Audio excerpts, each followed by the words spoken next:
મારે પણ આવો જ આઈફોન લેવાનો છે. મને ચેક કરવા દો ને આમાં કયા કયા ફીચર્સ આવે છે. મેઘા, ફોન લેતા પહેલા તું એના ફીચર્સ ચેક કરે છે, પણ શું આ પેકેટ ફૂડ ખાતા પહેલા એમાં કયા ઇન્ગ્રેડિયન્ટ આવેલા છે એ તું ચેક કરે છે? ના, હું ક્યારેક જ પેકેટ ફૂડ ખાઉં છું. મોટા ભાગે તો હું ડાયટ ફૂડ અને ઝીરો શુગરનું લેબલ જોઈને જ પેકેટની ખરીદી કરતી હોઉં છું. પણ શું તું ન્યુટ્રિશનલ લેબલ રીડ કરે છે?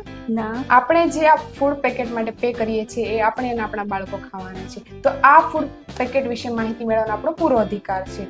તો આ કામને આસાન કરવા food labelling regulation act in India મુજબ કોઈ પણ કંપની કોઈ પણ પ્રોડક્ટને માર્કેટમાં લાવે તો એની ગાઈડલાઈન ફોલો કરવું જરૂરી છે. ફૂડ પેકેટની આગળ જે કંઈ પણ લખ્યું હોય પણ પાછળ જે નાની ફોન્ટ સાઇઝમાં લખેલું હોય એ જ ફેક્ટ છે. આ ફૂડ પેકેટ એટલા બધા એટ્રેક્ટિવ હોય છે જેથી આપણને એમ લાગે કે પેકેટમાં રહેલ ફૂડ બેસ્ટ ક્વોલિટીનું છે, પરંતુ આ પેકેટમાં રહેલ ફૂડની ક્વોલિટી કેવી છે એ આપણને ખ્યાલ હોતો નથી.